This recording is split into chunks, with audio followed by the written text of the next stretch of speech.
Yo guys, pada episode kali ini kita akan mengulas seputar kehidupan masyarakat pada masa praaksara. Praaksara artinya adalah sebelum mengenal tulisan. So, masa praaksara berarti zaman di mana manusia belum mengenal tulisan guys. Lu nanti ada gilirannya, gue dulu ini. Pada masa praaksara terbagi menjadi dua zaman, yaitu zaman batu dan zaman logam. Zaman batu dan zaman logam tersebut memiliki corak kehidupan yang berbeda-beda guys. Corak kehidupan masyarakatnya dapat kita klasifikasikan menjadi masa berburu dan mengumpulkan makanan tingkat sederhana, masa berburu dan mengumpulkan makanan tingkat lanjut, masa bercocok tanam, dan masa perundagian. Masa yang pertama adalah masa berburu dan mengumpulkan makanan tingkat sederhana. Corak kehidupan pada masa ini disebut juga dengan budaya Paleolitik. Paleolitik berasal dari bahasa Yunani yaitu paleo yang artinya tua dan litos yang artinya batu. Masa berburu dan mengumpulkan makanan tingkat sederhana berlangsung pada zaman batu tua. Karena alat-alat yang digunakan manusia pada zaman ini masih sangat sederhana dan masih kasar. Masa ini berlangsung diperkirakan sekitar 12.000 tahun yang lalu guys. Adapun manusia pendukung pada masa Paleolitikum yaitu Meganthropus, Pithecanthropus, dan Homo. Kehidupan sosial masyarakat pada masa ini ditandai dengan berburu hewan dan mengumpulkan tumbuh-tumbuhan yang bisa dimakan atau food gathering. Pada masa ini kehidupan masyarakat yang masih sangat bergantung pada alam guys. Mereka selalu hidup berpindah-pindah atau nomaden mengikuti sumber air, hewan buruan atau sumber makanan mereka. Ada kalanya mereka bermigrasi karena bencana alam, ancaman hewan ataupun ancaman kelompok lainnya. Biasanya manusia pada zaman ini bertempat tinggal di sekitaran sumber air seperti sungai atau danau, karena tempat-tempat seperti itu sering dikunjungi dan dilalui oleh hewan-hewan buruan mereka. Kehidupan sosial masyarakat pada masa ini hidup dalam kelompok kecil untuk berburu dan mengumpulkan makanannya. Jumlah anggota kelompok diperkirakan 5 hingga 20 orang. Pada zaman purba, populasi manusia masih sangat kecil guys, karena kehidupan yang berat untuk bertahan hidup. Dalam kelompok terdapat pembagian tugas kerja. Laki-laki biasanya melakukan perburuan, sedangkan wanita bertugas mengumpulkan bahan makanan seperti buah, tumbuhan, dan juga merawat anak. Kebudayaan masyarakat pada masa berburu dan mengumpulkan makanan tingkat sederhana masih menggunakan alat-alat yang masih sangat sederhana dan kasar. Hal ini dikarenakan perkembangan otak manusia pada masa ini masih sangat primitif. Mereka hanya menggunakan alat dari batu, kayu, maupun tulang binatang. Alat-alat yang ditemukan pada zaman ini antara lain adalah kapak genggam. Kapak genggam adalah batu yang dipangkas di salah satu sisinya sehingga memiliki ketajaman. Fungsi dari kapak genggam yaitu untuk menggali ubi-ubian, memotong dan menguliti binatang. Kapak perimbas bentuknya hampir sama dengan kapak genggam, namun lebih besar karena fungsinya untuk merimbas kayu, memahat tulang, serta sebagai senjata. Kapak genggam dan kapak perimbas hampir tersebar di seluruh Nusantara. Alat serpi atau flex. Alat ini terbuat dari batu yang lebih kecil yang berfungsi sebagai pisau, penyerut, ataupun penusuk. Alat-alat tulang dan tanduk juga digunakan manusia pada zaman ini, biasanya untuk mata tombak, penusuk, ataupun pencungkil. Alat tulang dan tanduk banyak ditemukan di daerah Ngandong, Jawa Timur. Maka dari itu alat-alat ini disebut juga dengan hasil kebudayaan Ngandong. Masa yang kedua adalah masa berburu dan mengumpulkan makanan tingkat lanjut. Corak kehidupan pada masa ini disebut juga dengan budaya Mesolitik atau zaman batu tengah. Masa ini merupakan masa peralihan dari kebudayaan batu tua menuju kebudayaan batu muda.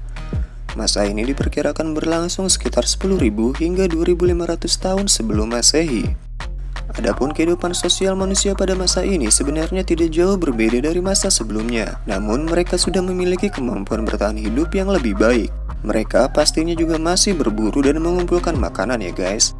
Pembagian tugas kerja pun masih sama, yaitu laki-lakinya berburu dan perempuan mengumpulkan makanan serta memasak. Manusia pada masa ini sudah mengenal penggunaan api untuk memasak guys.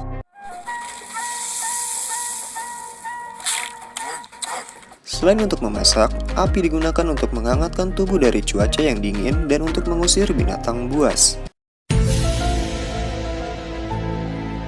Mereka mulai hidup menetap meskipun masih berpindah. Mereka tinggal di gua-gua dekat sungai atau tepi pantai. Gua-gua ini dinamakan peneliti dengan sebutan Abrisosauros. Gua tempat tinggal manusia praksara ini tidak jauh dari sumber air atau sungai yang terdapat sumber makanan seperti ikan, kerang, dan siput. Selama bertempat tinggal di gua, mereka mulai mengenal tradisi melukis di dinding-dinding gua. Lukisan-lukisan tersebut hanya sebatas cap-cap tangan yang berasal dari pewarna tumbuhan. Lukisan tersebut dapat kita jumpai di Gua Liang-Leang, Sulawesi Selatan ataupun di daerah Papua. Lukisan tangan latar belakang cap merah diyakini sebagai simbol kekuatan pelindung dari gangguan roh-roh jahat. Cap-cap tangan juga diinterpretasikan sebagai perjalanan arwah mereka yang telah meninggal yang sedang meraba-raba menuju alam arwah. Para ahli meyakini lukisan dinding sebagai bentuk tanda-tanda awal manusia praksara mengenal sistem kepercayaan. Hasil kebudayaan Mesolitik yang ditemukan yaitu kulit kerang dan siput dalam jumlah besar, guys. Oh, kulit kerang ajaib. Apa yang harus kami lakukan supaya bisa keluar dari hutan ini? Peneliti menamai tumbukan kulit kerang ini dengan sebutan Kyokenmodinger. Kyokenmodinger artinya adalah sampah dapur. Sampah dapur yang dimaksud adalah tumpukan kulit kerang dan siput yang telah membatu. Kyokenmodinger banyak ditemukan di pantai timur Sumatera. Tumpukan kulit kerang ini ditemukan tingginya kurang lebih 7 meter, guys. Hasil budaya berupa alat-alat yaitu tradisi serpi bila atau flex yang ditemukan di Sulawesi Selatan, Nusa Tenggara Timur, dan Jawa. Lalu ada Sumatralit atau kapak genggam Sumatera yang terbuat dari batu yang bentuknya panjang dan lonjong. Kapak pendek atau hedgecourt, kapak ini bentuknya lebih kecil dari kapak genggam. Kapak ini sering ditemukan di daerah pesisir Sumatera, biasanya bersama dengan kapak genggam yang berada di tumpukan Kyokenmodinger. Masa yang ketiga adalah masa bercocok tanam. Masa bercocok tanam termasuk budaya Neolitik atau zaman batu muda. Sebagian ahli lebih suka menyebut masa ini sebagai zaman batu baru karena sudah ada tradisi baru yaitu bercocok tanam. Pada kegiatan bercocok tanam itulah sudah digunakan alat-alat penunjang yang halus. Di Indonesia, masa ini diperkirakan mulai berlangsung pada 2500 tahun sebelum Masehi yang dibawa oleh bangsa Proto-Melayu. Pada masa bercocok tanam, kegiatan berburu masih dilakukan meskipun intensitasnya tidak terlalu besar. Kegiatan berburu perlahan-lahan ditinggalkan dan diganti dengan kegiatan berternak hewan seperti ayam, kerbau, anjing, dan babi.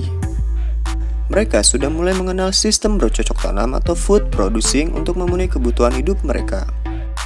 Kegiatan bercocok tanam dilakukan dengan menebang dan membakar pohon-pohon dan belukar atau slash and burn, sehingga tercipta ladang-ladang sederhana yang memberikan hasil-hasil pertanian. Karena mereka sudah memiliki ladang, maka mereka mulai hidup menetap atau disebut juga dengan sedenter. Pembagian kerja juga semakin bervariasi. Untuk laki-laki ditugaskan untuk hal-hal yang berat seperti berburu binatang di hutan dan menangkap ikan di laut. Ikan apa?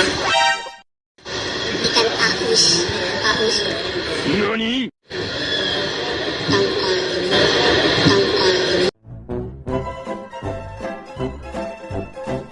Sementara kaum perempuannya bertugas menabur benih, menangkap ikan di sungai, dan merawat anak. Manusia pada masa bercocok tanam juga sudah membentuk perkampungan yang terdiri dari beberapa keluarga. Kehidupan masyarakat pada masa ini sudah mulai teratur sehingga setiap perkampungan biasanya menunjuk sosok yang paling dihormati sebagai pemimpin. Hal ini dinamakan sebagai primus inter pares. Hasil-hasil kebudayaan pada masa bercocok tanam berupa alat-alat yang sudah memiliki desain yang halus dan rapih. Hal ini pastinya karena perkembangan otak manusia yang lebih pintar dibanding manusia yang hidup pada masa sebelumnya. Adapun hasil budaya yang dihasilkan seperti kapak lonjong.